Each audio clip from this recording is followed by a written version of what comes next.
Now the second thing I wanted to tell you about is a thing called consequences, and we talked about this before. This is one of the most important words I learned in my study of time management, is that something is valuable to the degree to which it has serious potential consequences. Something is unimportant to the degree to which it has low or no potential consequences.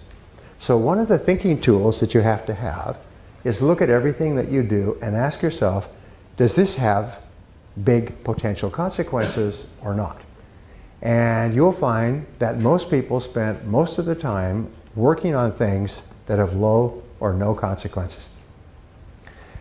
At Harvard University, there was a great professor. He's dead now, but I began to study him in the 60s. And his name was Dr. Edward Banfield.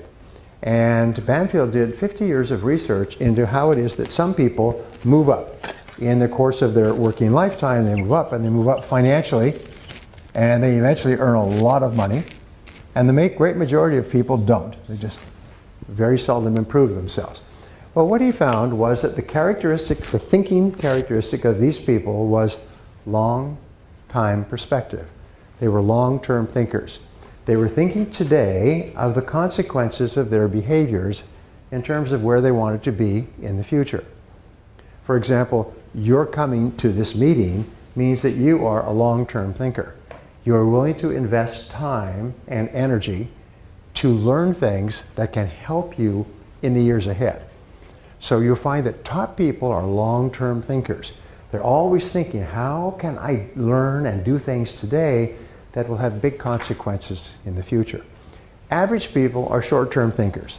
They only think about entertainment today, having fun today, enjoyment today, going home and watching television today.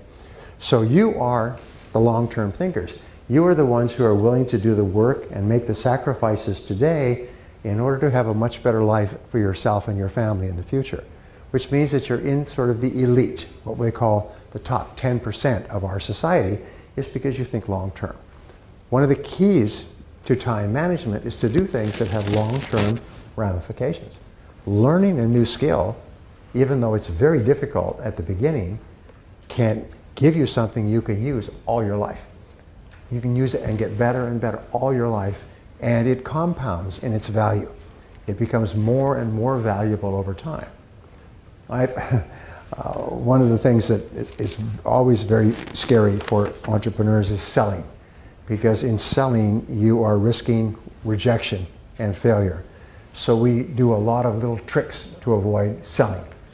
One of the tricks is we don't call on customers because they might say no. And the way that we do that is we follow the path of least resistance, and we play with our computer and we talk to our friends and we drink coffee and we kill the day, and then it's too late tomorrow. But tomorrow, yes, tomorrow I'm going to call on that customer. And then tomorrow comes and we check our email in the morning and talk to our friends and have some more coffee, and then we do a lot of little, what I call busy work, like bees, bzz, little busy work that has no value. It has no consequences. Calling on one customer and making one sale that can open a door for you has enormous consequences. In the course of my lifetime, I have made maybe 2 or 3 contacts that led to sales that led to business that went on for 20 years and that were worth a lot of money. But it was making the first contact. I remember I had an audio program and I had produced it when I was giving seminars, and my wife said I should send this audio program to the biggest producers of audio programs in the world, Nightingale Conant Corporation of Chicago. And I said, no, I said, that's the giant, everybody looks up to them. They're like a major movie studio in Hollywood. And she said, no, you should send your program to them. I said, no, you should send your... So finally, I picked up the phone and I phoned them and I said, I have this very successful audio program, and you might be interested in looking at it. Who would I talk to? And they said, the secretary said, well, I'll put you right through to the person in charge of new programs. So they put me straight through, and I said, I have this new program. And he said, well, send it to us and we will listen to it and tell you if we think it has any value. This whole conversation has taken about 2 or 3 minutes so far. And I had put it off for months and months because of my fear of rejection and my fear of failure. And so I sent it. 3 days later, I called them back and I said, "Did you get the program?" And they said, yeah, we got the program. We like it. We want to record it and release it worldwide. Worldwide. When can you come to Chicago to discuss the contract? I said, tomorrow? It was 3,000 kilometers away. I mean, it was a long way. It was like going from here to Rome. It was a long way to go. But I was on the plane the next morning. And I went down there and they said, this is an unusual program. We've never heard it before. We like it. We'll record it. It became the best-selling audio program on success in the world. It's in 28 languages today, worldwide. And it worked out well financially.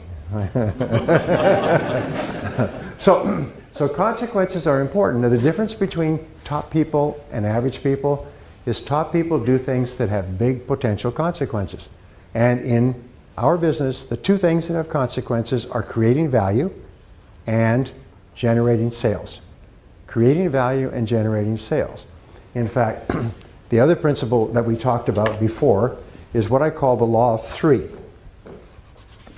Now, the law of three will double and triple your income and eventually make you wealthy. It's one of the most important laws I ever learned. And the law of three says that there are 3 things that you do in the course of your day that generate 90% of your value. 90%. If you make a list of everything that you do in the course of a week or a month, it'll work out as an entrepreneur, because I've worked with entrepreneurs for a decade and I've worked with thousands of entrepreneurs in 1 and 2 and 3 year personal coaching programs. There'll be about 20 or 30 things that you do. Of those 20 or 30 things, there will be 3 things that you do that account for 90% of your value. 90% of the results that you get will be 3 things. And all the rest will be in the other 10%. So if you want to dramatically increase your effectiveness, your results, your income, you have to identify what I call the big 3.